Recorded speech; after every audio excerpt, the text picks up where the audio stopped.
Back now with more breaking news this hour. Federal prosecutors in New York have indicted the CEO of Federal Savings Bank for allegedly, listen to this, trying to give $16 million in loans to Paul Manafort in exchange for a position in the Trump administration. NBC's Ken Dilanian is with us now with details on this. And boy, Ken, this is something NBC News, I know, our friend Tom Winter has been digging on for a year or so.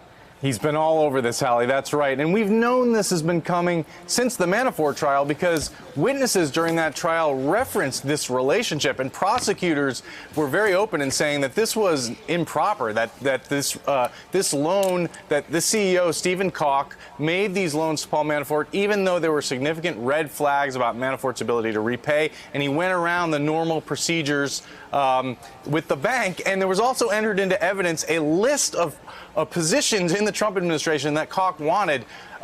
Number one on his list was Secretary of the Treasury. He also wanted to be Secretary of Defense. He ended up interviewing with the Trump transition team to be Secretary of the Army, and he didn't get the job. So what's significant about all this to me is that Paul Manafort, even though he had been fired essentially in August of 2016 from the Trump campaign, he retained influence in Trump world. He was in touch with people in the Trump transition right up through the inauguration, and he was able to get this guy an interview for Secretary of the Army out of what we now know is a corrupt relationship. So questions still to be answered include who inside Trump world was Manafort talking to? Who agreed to give this banker an interview to be Secretary of the Army? But one thing we know is Stephen Koch is facing up to 30 years in prison if convicted on this very serious charge, Hallie.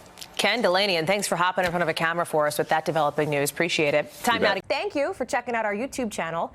Why don't you subscribe? It's really easy. Just click on that button down there. And for more news from MSNBC, click on any of these videos here for the latest interviews and highlights. You can get more videos from MSNBC with our newsletters. Head over to msnbc.com/newsletters to sign up.